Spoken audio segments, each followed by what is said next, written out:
Welcome to Hood Champion Boxing and Sports. In boxing, you find a way to win or you find a way to lose. Hey, yo, hold your horses. Let's not take it to the stupid. I'm trying to tell you. Shakur Stevenson gonna mess around and clip Teofimo Lopez. Y'all watch, man. You better start understanding what functional mass is. I did a very in-depth breakdown about functional mass when Terence Crawford was about to fight Canelo and how Crawford was putting on weight. He was taking his time over the year to put the weight on. Had Chet Fortune working with him. He just gradually, put on the type of muscle he needed for an intended purpose in the ring. Now, for those who are saying, a lot of people thought Crawford was going to put on muscle and be slow. And I was like, nah. Because you look at athletes, right, especially like in football or the NBA or whatever, even in all sports. You watch when they first turn pro. And then over the years, how their bodies start developing. All of a sudden, they get bigger and muscular and they look strong. And they're faster, stronger, more explosive as they put on size. And I said, Crawford, that's exactly what Crawford is doing. He's going to have the power of a super middleweight, the speed of a damn welterweight. And that's what happened. So when you look at Teofimo, look at Devin Haney when he fought Brian Norman Jr. I said, yo, there's a chance that Devin Haney could pull off a Terence Crawford and come in there with that functional mass and be just as fast as he ever was and more explosive. Although I picked Brian Norman Jr. to win, I just thought Devin wouldn't let his hands go. But Devin, you could see that physically his body changed and he still had the speed. He had, I'm not going to hate on him. He had power. And it was that functional mass that allowed Devin Haney to have the success he had. It was one shot that changed the whole fight. But even throughout the fight, Devin, when he let his hands go, you could see that there was something behind it. So the functional mass is real. Now with Shakur Stevenson about to fight Teofimo Lopez, Shakur is going up another 5 pounds. The functional mass is real, people. He is going to be doing the same. I'm 100% sure he's going to do the same thing. He and Crawford are very close. You better, and then they all work with Snack. You can't tell me that Crawford ain't talking to Shakur and that they're not sitting here like having a plan of action to make sure he puts the weight on right. I think Shakur is going to look more muscular. He's going to look stronger. He's going to look faster. He's going to be more powerful than he's ever looked going to 140. And y'all may say, all right, well, that doesn't matter. Teofimo beats him. Hey, yo, hold your horses. Let's not take it to the stupid. Nah, Teofimo dad and his dad already sitting there, man, as a planning factor, letting us know that, weight loss could be an issue for him. And how about after this fight, they're definitely going to 147. They're already setting a planning factor for them, if they lose, for us to say, okay, you're making excuses. And the planning factor is for them to transition up to 147. But pay attention when they start talking like that. That tells me there's some self-doubt over there. Absolutely. But coming back to the functional mass, Teo is stripping off muscle, stripping off weight to get to 140. Shakur is bubbling up. Functional mass is muscle that improves performance. That's why I'm foot stomping it. I'm the only one out here who's talking about this shit. Because most of these cats don't be thinking along those lines. Plus, I know a lot of cats were athletes. I was an athlete too. I know what that shit does for you. You know what I'm saying? I know what it is. I used to lift weights. I remember, cutting from 205 to 160 for a fight. And then after that, we been back into, I've told these stories. Back in the weight room chilling, swell back up under the weight, push them. So when you lose weight, you lose strength a lot of times. But when you start eating and filling your body with carbohydrates and stuff like that, you start to get your energy. Shakur's going to be putting on weight the right way, functional mass that improves performance. Teo's just got to struggle with diet and everything else to get down the weight. So I'm going to tell you, it's not cosmetic size. You're not in there to look like you want to put on a Speedo and hit the beach and chase the honeys. Now, that's not what it's about cosmetically.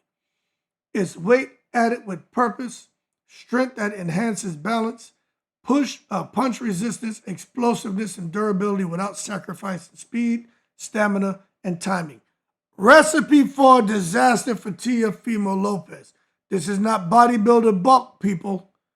Understand, this is Shakur ain't trying to turn into Shakur Schwarzenegger. Shakur's a nigga. He ain't trying to be Shakur'S a nigga. You know what I'm saying? That ain't what he's trying to do. Sorry, I'm laughing at my own goddamn jokes. It's lean muscle added through resistance training, plyometrics, core stability, and sport-specific movement. Every jab, every feint, everything for a purpose. And when it's done right, you perform like Terence Crawford did against Canelo. You have moments in there like Devin Haney did against Brian Norman Jr. And you're going to see Shakur Stevenson, Shakur'S a nigga, get in the ring with improved punch resistance, which he's going to need going up.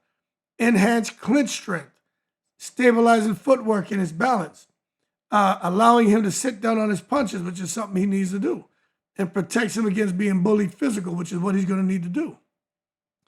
Now, if done wrong, it slows a fighter down and kills the gas tank. But we know Shakur and his team, they're at a level that they're not going to come in there and do anything wrong.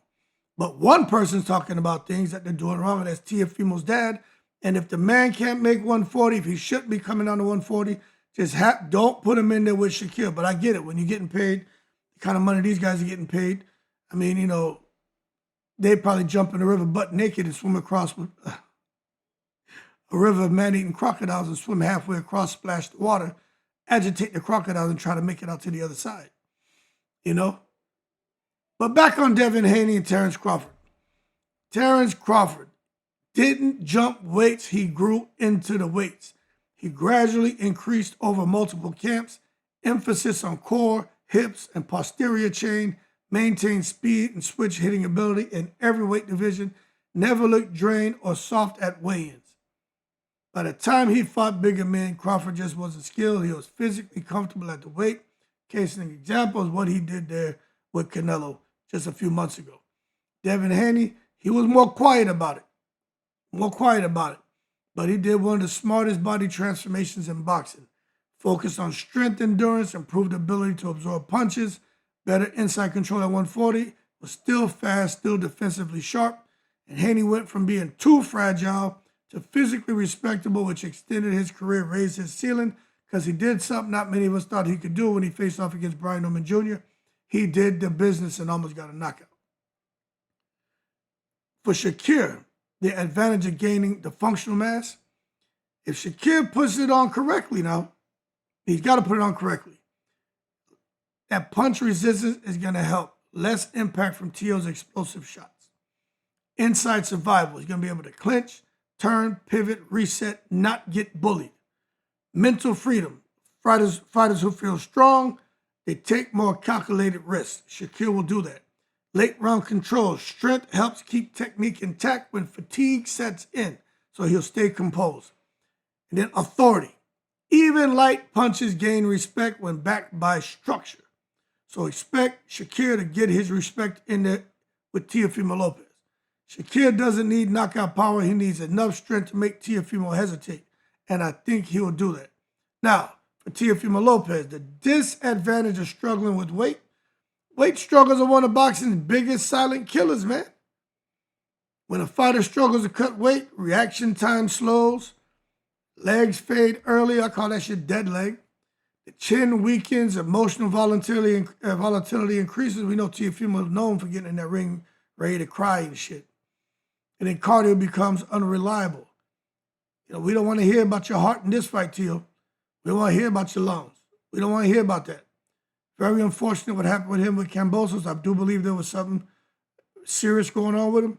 But don't come there talking that shit now, because ain't nothing going on with you as far as we know, except y'all already trying to plant the seed that is going to be a bit of an issue when it comes to that weight cut. So don't come out here starting to make excuses when Shakur put the bing bings on you. But I say that not to be mean to Teo, because he's a great fighter, but he's done this bullshit before. He's come in there, he's had flat performances, inconsistent pacing, mental frustration when fights don't go his way, or somebody won't stand there and be like Manny Pacquiao and go toe-to-toe. You know what I'm saying? But I'll just say, a fighter who drains himself, which it sounds like what Teofimo Lopez is doing to get the money, is often strong for 3 to 4 rounds, and then he's vulnerable, and that's where Shakur Stevenson puts his foot on the gas, green light, go, and he starts to put the pressure in. This is going to be interesting because Shakur is going to make Teo fight when Teo wants to rest. And Teo going to lose, man, if that happens. So why the fighter gaining muscle has the edge? Listen, in matchups like Shakur versus Teofimo Lopez, the fighter moving up naturally often feels fresher. They don't feel drained. The fighter cutting hard often fights tight and impatient. Strength plus skill beats explosiveness plus fatigue. You know what I mean? I just can't wait to see this fight play out. I'll say this. If Shakur arrives physically settled and Teofimo arrives depleted, the fight tilts heavily towards distance control, late round dominance, and mental breakdowns from the drained fighter. And I can see Teofimo Lopez corner going crazy. So big picture-wise, the fight may not be decided by skill. It may be decided by biology. You know what I'm saying? I'm just being honest with you. Shakur putting on the functional mass, it's biology, man. That's growth. Teofimo struggling with weight, that's biology. That's erosion. And in boxing, growth beats erosion almost every time. So if Shakur does this correctly, he doesn't just win rounds, he wins the entire rhythm of the fight. And that's what he has to do. And I'm telling you right now, Teo, don't come out here talking about you lost too much weight. Teofimo Lopez is a bad boy.